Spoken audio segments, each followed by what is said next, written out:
Good afternoon. Today we will do the last topic which is coming in the midterm. So let's do leverage, financial and operating leverage. तो देखो liver का क्या मतलब होता है। Liver का मतलब लिवरेज उससे डिराइव हुआ है ना। तो जिसमें कम एफर्ट में ही बहुत ज्यादा काम होता है, हो जाता है। जैसे देखो ये लोड है, इसको उठाना है, तो आप यहाँ पर कोई एक लेवर लगाते हो, कम एफर्ट करोगे उठ जाएगा, है ना। तो जैसे कार अगर टायर पंचर हो जाता है तो लीवर करके उठा देते हैं, फिर टायर निकाल के उसका पंचर ठीक कर देते हैं। तो लेवरेज, अब ये फाइनेंशियल मैनेजमेंट में लेवरेज का क्या मतलब है। तो फाइनेंशियल मैनेजमेंट में देखो, पढ़ो उसको क्या लिखा है। Leverage is the term term drawn from the science of engineering which indicates mechanical advantage और effectiveness gained by the action of liver.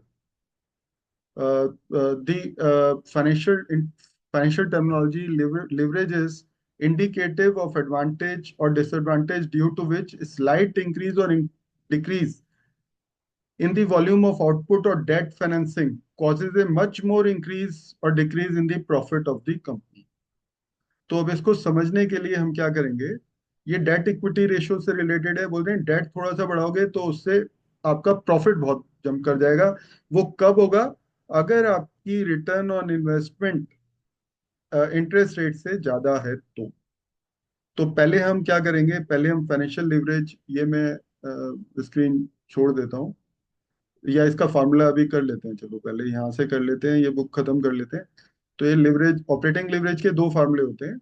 एक फार्मूला होता है कंट्रीब्यूशन अपॉन ईबीआईटी, ये मैं बाद में आपको एक्सप्लेन करूंगा अभी। एक फार्मूला होता है चेंज इन ऑपरेटिंग प्रॉफिट और EBIT divided by change in sales.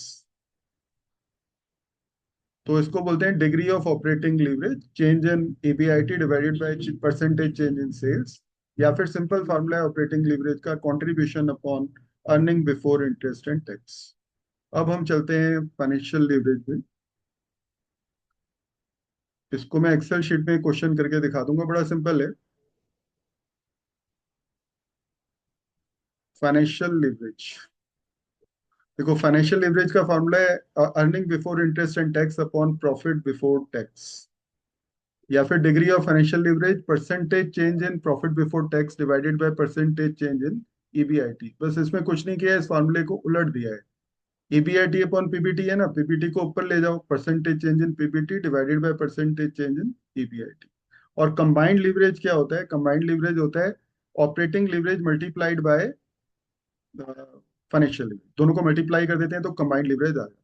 तो ये वाली मैं स्क्रीन अभी कर देता हूँ और आपके साथ एक्सेल शीट शेयर करता हूँ जिसमें हमने क्लास में ये क्वेश्चन किया था लिवरेज का।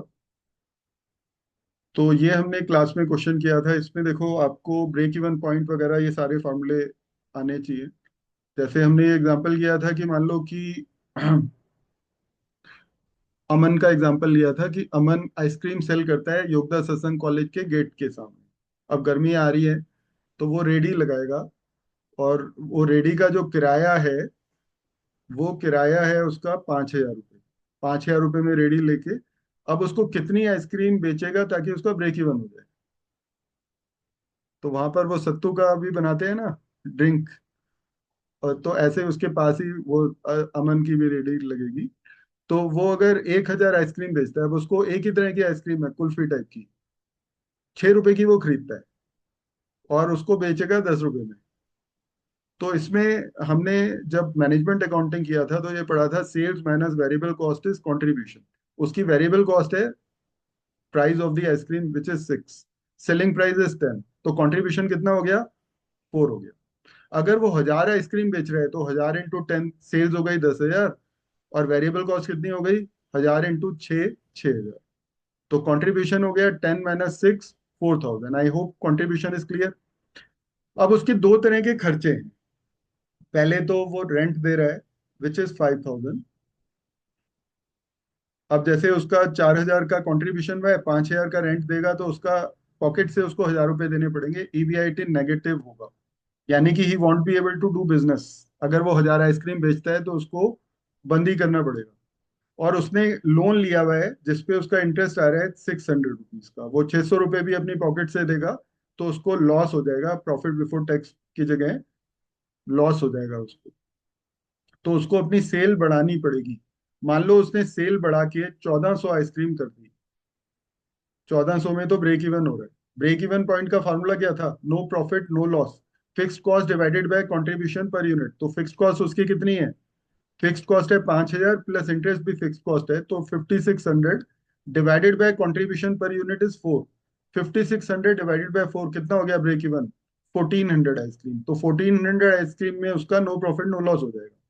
1400 इंटू 10 सेल्स हो गई 14000, 1400 into 6 variable cost 8400, contribution is 5600। 5000 का उसने फिक्स कॉस्ट दिया, 600 रुपये बच गया ईबीआईटी, ईबीआईटी में से 600 का इंटरेस्ट दिया, PBT zero, no profit no loss.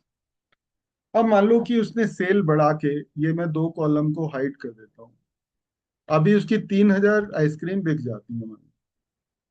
अगर 3000 आइसक्रीम बिक जाती हैं तो सेल्स कितनी हो जाएंगी? एक आइसक्रीम पे मिलते हैं 10 रुपए, 3000 पे मिलेंगे 30। उसकी कॉस्ट कितनी होगी आइसक्रीम की? 3000 इंटू 6, 18000। तो कंट्रीब्यूशन हो गया 30 में से 18 कम किए 12000। अब जो है 12 का कंट्रीब्यूशन है, रेंट तो उसका उतना ही रहेगा, फिक्स कॉस्ट है 5000। 12 में से 5 गए, contribution minus fix cost, EBIT आ गया 7000। इंटरेस्ट भी फिक्स्ड है उसका 600, तो 7 - 6 पीबीटी आ गया 6400। तो इसका अब हम निकालेंगे फाइनेंशियल लीवरेज। फाइनेंशियल लीवरेज होता है, देखो, ईबीआईटी डिवाइडेड बाय पीबीटी, यही फॉर्मूला किया था ना। तो ईबीआईटी कितना है? 7000, पीबीटी कितना है? 6400। तो फाइनेंशियल लीवरेज कितनी है? 1.09। Very simple, EBIT divided bye PBT. और ऑपरेटिंग लीवरेज का फॉर्मूला होता है कंट्रीब्यूशन अपॉन ईबीआईटी। अब इस केस में कंट्रीब्यूशन कितना है? 12000, और ईबीआईटी कितनी है? 7000। तो 12000 डिवाइडेड बाय 7000, 1.7। और कंबाइंड कंबाइंड लीवरेज कितना है? ईबीआईटी और फाइनेंशियल लीवरेज को मल्टीप्लाई कर दो, कितना है? अब व्हाट डज इट सिग्निफाई? ये बोल रहा है कि ऑपरेटिंग लीवरेज जो है, अब इसमें देखो मैं आइसक्रीम में चेंज करता हूँ, तो इसका इम्पैक्ट देखना क्या पड़ेगा।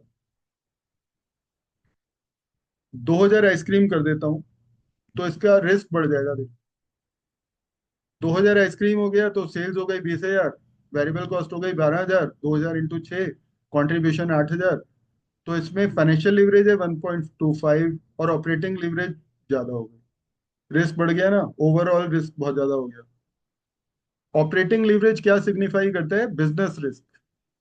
इसका मतलब है कि जितना भी थोड़ा बहुत सेल्स में चेंज होगा, उसकी वजह से आपका, अब मान लो कि सेल 2000 से 1000 आइसक्रीम होगी, तो उसको तो बिजनेस बंद करना पड़ जाएगा ना, लॉस होना शुरू हो जाएगा। और फाइनेंशियल लीवरेज क्या होती है? वो फाइनेंशियल रिस्क को सिग्निफाई करती है। इंटरेस्ट पोर्शन जितना ज्यादा वो इंटरेस्ट देगा, अगर ये मैं इंटरेस्ट बढ़ा के 2000 कर दूं, तो उसका फाइनेंशियल लीवरेज भी बढ़ जाएगा। देखो, फाइनेंशियल लीवरेज 3 टाइम्स हो गया। तो जितना ज्यादा इंटरेस्ट वो दे रहे हैं, उससे उसका फाइनेंशियल लीवरेज बढ़ रहा है। अगर वो इंटरेस्ट तो देना ही पड़ेगा ना उसको, अगर वो नहीं देगा तो उसका बिजनेस बंद हो जाएगा। तो वो रिस्क को सिग्निफाई करता है। कंबाइंड लीवरेज दोनों को मल्टीप्लाई करता है। अब देखो, ये लीवरेज का, इसका इम्पेक्ट क्या होता है, ये हमने एक एग्जांपल किया था इस पर, अ, एक क्वेश्चन किया था इसमें। अब जैसे देखो ये क्वेश्चन, इक्विटी है आपकी 200, कैपिटल स्ट्रक्चर भी आ जाएगा इसमें और फाइनेंशियल लीवरेज भी आएगी। ये हम लीवरेज का मीनिंग देख रहे हैं कि इससे क्या फर्क पड़ेगा। इक्विटी है 200 करोड़, डेट है 100 करोड़, और डेट कितने पे लिया हुआ है? इंटरेस्ट कितने परसेंट पर है? 12% पर। तो आपकी टोटल वैल्यू ऑफ फर्म कितनी हो गई? कॉस्ट ऑफ फर्म में आपने किया था ना, this is called E, this is called D, and this is called V, value of firm. तो कितना टोटल इन्वेस्टमेंट है? 300 करोड़ का है। आरओआई है 40%। तो ईबीआईटी कितना होगा? Value of firm multiplied by return on investment, 120 crore. अब इंटरेस्ट कितना दे रहे हैं आप? 100 करोड़ पर 12%, 12 करोड़। पीबीटी कितना हो गया? 120 - 12, 108। टैक्स रेट इज 30%, तो 108 का 30%, 32.4। प्रॉफिट आफ्टर टैक्स आ गया 15.6। अब ये प्रॉफिट आफ्टर टैक्स किसको बिलोंग करता है? ये इक्विटी शेयर होल्डर्स को ही बिलोंग करता है। अब देखो, अगर मैं इसमें डेट को हटा दूं, और मेरा वैल्यू ऑफ फर्म उतना ही रखना है 300, तो इक्विटी अगर 300 कर दूं तो इसका इम्पैक्ट क्या होगा, मेरा प्रॉफिट कम हो जाएगा, क्योंकि रिटर्न मेरे को मिल रहा है 300 पे 40%, देर इज नो इंटरेस्ट, और मेरे को उसका टैक्स बेनिफिट नहीं मिल रहा। यहाँ पर मेरा आरओआई जो है इंटरेस्ट रेट से बहुत ज्यादा है। तो अगर मैं ये ले भी लूँ ना, क्या कहते हैं, डेट अगर ज्यादा ले भी लूँ, तो मेरे को इसका बेनिफिट होगा, शेयर होल्डर्स को इसका बेनिफिट होगा। देखो अब हम क्या करते हैं, जैसे ये वाला एग्जांपल था, 200 करोड़ का हमारा इक्विटी था, डेट था 100 करोड़ का, अभी मैं इसको बढ़ा के 500 करोड़ कर देता हूँ, तो मेरा इंटरेस्ट कितना हो जाएगा, 500 का 12%, 60 करोड़। ईबीआईटी कितना हो जाएगा, 700 करोड़ की वैल्यू ऑफ फर्म हो गया ना, वी हो गया 700, उसका 40%, 280 crore. 700 into 40% is 280 crore. Interest minus किया, 500 का 12%, 60 करोड़। पीबीटी आया 280 माइनस 60, 220। उसमें से टैक्स माइनस कर दिया 220 का 30%, तो पीएटी आया 154। तो ये जो 154 किसको बिलोंग करता है, शेयर होल्डर्स को ही तो बिलोंग करता है। शेयर होल्डर्स तो उतने ही है ना जितने थे पहले। अगर आपका आरओआई डेट से, इंटरेस्ट रेट से ज्यादा हो, तो लिवरेज का बेनिफिट मिल गया ना आपको। आपका फाइनेंशियल रिस्क नहीं है ज्यादा, फाइनेंशियल लिवरेज बहुत कम है, उसका बेनिफिट आपको लिवरेज, इसीलिए लिवरेज को, फाइनेंशियल को लिवरेज को लिवरेज क्यों बोलते हैं, वो इसलिए बोलते हैं। इसका बेनिफिट देखो, प्रॉफिट आफ्टर टैक्स तो बढ़ गया ना। शेयर होल्डर्स ने इन्वेस्टमेंट नहीं करी, सिर्फ डेट लिया, डेट तो आउटसाइडर्स से लेते हैं और उस पर इंटरेस्ट देते हैं। तो ये वाला वीडियो थोड़ा सा टेक्निकल था, तो ये हमने क्लास में, 2 क्लासेस मैंने ली थी, बहुत अच्छे से कराया था। तो जो बच्चों ने अटेंड किया था उनको तो बिल्कुल परफेक्टली क्लियर हो गया होगा, जो बच्चों ने नहीं किया, एक दो बारी रिवाइज कर लो, इसको सुन लो ठीक से दोबारा। और बुक में जो मटेरियल है वो मैंने शेयर किया हुआ है, वो भी देख लेना, ब्लॉक 3 में है, टेलीग्राम ग्रुप में डाला हुआ है, block 1, block 2, block 3। Block 1 is about nature of financial management, block 2 is for capital budgeting, block 3 is about cost of capital and financial. तो ये तीनों आपने बुक भी पढ़ लेनी है। और मैं एक क्विज शेयर कर रहा हूँ, जो कि आप क्विज करेंगे आप अपने आप, और जब भी आपको फ्री टाइम मिले, कोई बच्चे इंटर्नशिप भी करें तो शाम को आके वो कर सकते हैं। तो thank you and all the best for tomorrow's mid